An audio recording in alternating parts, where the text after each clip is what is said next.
This is by far the best Druid build of the season. Not only is it the fastest build, but it's also the highest boss damage of any of the builds I've tested. It kills the hardest bosses in the game in a matter of seconds, and it speed clears content insanely fast. Whether you're looking for a super strong build or you want to compete in the Gauntlet, this is the build for you. And if you guys appreciate this content, don't forget to subscribe and like the video. I'd also really appreciate a comment below so you can let me know what you think. But with that out of the way, let's get into the build. All right, let me break down the skills for you. This is an extremely simple build. Our main damage source is going to be Shred. You can basically just hold this button down the entire time. Whether you're on keyboard or mouse or controller, this build's really good. After we get a kill with Shred, we're able to use Trample or Debilitating Roar, and they're not going to get a cooldown after they're used. But make sure you don't use them back to back because you need to get a kill between each one. But once you get a chance to use the build, it becomes second nature. Trample is going to be a constant source of Unstoppable to trigger our Tybalt's Will and give us Spirit, and it's also going to be a source of Fortify. You can use it to break out a CC, and you can also use it for movement when you don't have an enemy to leap to. That means no matter what the situation is, we're always going to have a way to move quickly. Debilitating Roar is going to reduce enemy damage by 70%, and it's also going to give us Fortify. And since this is always available, we're never going to have to worry about damage from elite mobs. Now, there's no real good reason to use the actives on any of your companion abilities, but you can use Poison Creeper to trigger your Godslayer if you're using it, and Ravens can increase your critical strike chance. So don't be afraid to use these too, but the Wolves is basically pointless. Now, when it comes to the gear, there's a lot of different setups, so I'm going to walk you through a couple of different options. First off, if you're doing any content that's not bossing, you're going to want to have your Hunter Zenith on. Hunter Zenith is what gives you the cooldowns for your Trample and for your Debilitating Roar. You're not going to get this on bosses, so you can swap this out. If you are doing bosses, you can run Stampede, and that's going to give you extra damage. For a helmet, we're going to be using Godslayer if you don't have Shaco. And also, this is a pretty solid choice regardless, even if you do have Shaco, because it gives you a 60% damage multiplier. So this can actually be better if you're using the Spear of Lycander, because with the Spear, we just need to kill some elite mobs to get our Shrine buff. I don't currently have Shaco, so I can't show you that, but it gives you +4 to all your skills, so it's very nice, and allows you to take some points out of your companion skills in the skill tree, and just gives you more options. It also has a fat 20% damage reduction stat on it, which is really nice. Now for our chest piece, I'm recommending Mad Wolf's Glee. The main reason I'm recommending this is because of the Gauntlet, and I intend this build to be a really good build for the Gauntlet. However, if you're running a Nightmare 100 dungeon, you can always put in a Juggernaut's chest piece. This is going to give you the armor that you need to be able to survive, not to mention the extra damage reduction stats. On our gloves, we're running Retaliation, and don't forget that you can snapshot Retaliation. So you're going to want to have a two-hander with a Retaliation on it for snapshotting. And then for our pants, we've got Tybalt's Will. I don't recommend changing this out for anything, but if you're really struggling with survivability, you could go for a more defensive option, but you're probably going to be hurting on Spirit a little bit. For our boots, we're going to be running Ghostwalker. And just something to note for the boots and the amulet, we're actually going with Shrine buff duration here, and that is for the Spear of Lycander. If you're not using Spear of Lycander, or you're swapping back and forth, then it could be useful to have a second pair of boots and a second amulet where you can swap it out depending on which one you're using. But I'm lazy, so I just have the one. For our weapon, we have a couple options. For two-hander, we're going to run Shepherds, and it's going to do more boss damage and more damage in general, but you're not going to get those nice shrine buffs. So I think the two-hander is probably better in the current like Nightmare 100 dungeons. However, when the Gauntlet comes out, I think that the Spear version is going to be better because it's going to be Nightmare 70-ish that we're going to be playing in. So we're going to have an easier time getting the kills on the elites.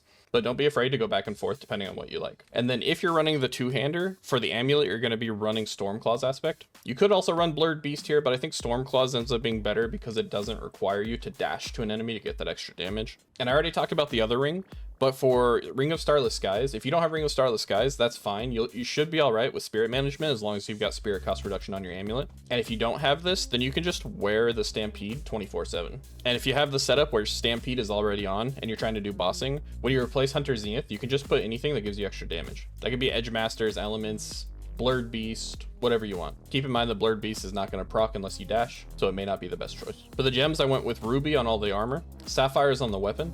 Don't worry about the emeralds I have on my spear, I was still testing stuff. But if you are bossing, you can change your pet to give you 100% vulnerable uptime, but I didn't bother with all that. And for gems on your accessories, you do have a lot of options. I think that you can just run diamonds and you'll still hit cap, but I went ahead and just did the individual gems because it worked out. But each person's resists are going to be a little bit different, so make sure you pay attention. And in case there's any confusion, a non-Uber complete setup is going to look something like this. That's the Stampede, Zenith, Stormclaws, Godslayer, Juggernauts, Retaliation, Tybalt's Will, Ghostwalker, and Shepherds. And of course, you can also use Mad Wolf's Glee if you're not doing really hard content.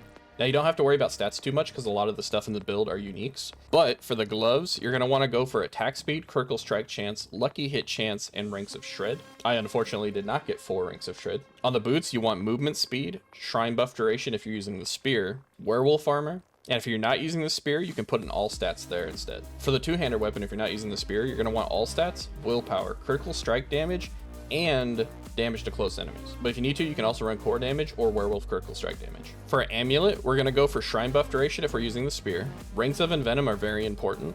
Spear cost reduction is important. And then I would probably prefer a willpower percentage here, but damage reduction is nice for higher end content. And you can also go with werewolf armor here. And if you're really hurting for an amulet, you can go for any types of additive damage that are beneficial to us, like damage while shapeshifted, damage with werewolf skills, or any other applicable damage. Then for our rings, we're going to want to go with critical strike chance and damage to close enemies. And for the last stats, there's a couple of different options. You could do health, you could do lucky hit chance, critical strike damage with werewolf, damage to poisoned enemies, physical damage. There's a whole list of stuff that you could go with. I'd recommend the max health if you're doing tier 100 content, but I don't think it's going to be necessary for Gauntlet. For elixirs, I like to go with either Elixir of Cruelty or Heady Assault Elixir that gives 20% attack speed. You can also go for Elixir of Fortitude if you need the extra survivability, or any other elixir that makes your life a little easier. For our Seneshal Construct, we're going to be running Flash of Adrenaline. We're going to be running Duration Support, Tactical Support, and Genesis with this. This is going to not only give us a 50% damage multiplier, but this means it's going to be up 24/7. We're also going to be using Tempest, and Tempest is going to give us +4 to all of our skills. It's also going to give us resource every time it attacks, which is quite often, every 1.1 seconds. And then we're also using the efficiency support. This is going to give us a 15% critical strike chance, which means if we're using the Spear of Lycander, we basically have 100% critical strike chance. For Spirit Boons, I'm going with Wariness, Avian Wrath, and then you have an option between Iron Feather and Scythe Talons, depending on if you're going for DPS or if you're going for survivability. Then we've got Energize, and finally Masochistic. On the skill tree, we're not using any basic attacks, so you can just put 2 points into any of these, and that's fine. You're gonna max out Shred, and you're gonna get Primal Shred. We're gonna max out all of the passives right here. Then we're gonna max all the passives here, and we're gonna grab Debilitating Roar and Preserving Debilitating Roar. I have 2 points in here just because that's what was left after I finished my build, but feel free to use that point somewhere else if you want to. Also, if you're running Shaco, you can technically remove the point from Poison Creeper, Wolves, and all the points from Debilitating Roar if you want to use them somewhere else. Or you could just take those 2 points out and dump them into Debilitating Roar. It's up to you. But we've got 1 point in Wolves, 1 point in Poison Creeper, 1 point in Ravens, and we're going to Brutal Ravens. Then we have 1 point in Trample, and we're going to Natural Trample. We're going to max out our Envenom, and we need 1 point in Toxic Claws. If I had my Shaco, I'd probably dump the extra 2 points in Toxic Claws just for a slight more DPS, but it's not a big deal. Then we're moving down, we're maxing out Unrestrained. We're gonna max out Quick Shift, Heightened Senses, and Natural Fortitude. And then finally, we're gonna be grabbing Bestial Rampage as our keystone passive. Now, when you're using Bestial Rampage, you get a buff for being in one of the forms for 2 seconds, so Werebear or Werewolf. Most of the time, we're gonna be in Werewolf form. The only time you're gonna try and get the damage buff is when you're moving from one group of enemies to the other. So what you can do is you kill a group of enemies and then you trample, and as you're moving towards the next group of enemies, you don't press anything else and you just run as a bear for a couple of seconds, and you'll get your 30% damage buff, and then you can continue dashing and fighting your way. Once you get the hang of it, there shouldn't be any downtime and you should be able to maintain an almost permanent buff. But it's not worth taking the time to sit around and wait for the buff usually. For our Paragon boards, on the starter board, we're going to be running Outmatch. Then we're going to move up, we're going to attach the Heightened Malice board, where we're going to get the Heightened Malice Legendary node and the Territorial Glyph. Then we're going to move left, we're going to attach the Inner Beast node. We're going to be putting Fang and Claw here. And then we're going to move up, we're going to attach the Lust for Carnage board, where we're going to get the Legendary node, as well as Guzzler. Moving up from here, we're going to attach the Constricting Tendrils board, and we're going to be getting the Spirit Glyph here. Finally, all the way down to the left, we're going to be attaching the Ancestral Guidance board, and we're going to be getting the Ancestral Guidance Legendary node. Pay attention to the bonuses on your rare nodes. You should be getting all of your rare node bonuses except for this one here.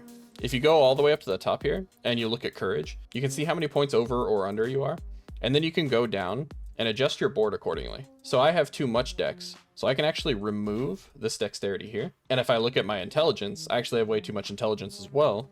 So I'm going to remove the intelligence here as well. Now that I've got a couple extra points, I can put them into places that are useful for me, like this attack speed and this damage to poisoned enemies. Now I know you guys are going to like this build because it is amazing, but leave me a comment below and let me know what you think. And don't forget to like the video and subscribe. I think this is the best build for the Gauntlet, so I'm probably going to work on perfecting this until the Gauntlet. And I'll make sure to keep the written guides on Mobalytics up to date for you. But on that note, I'll see you guys in the next video. Peace.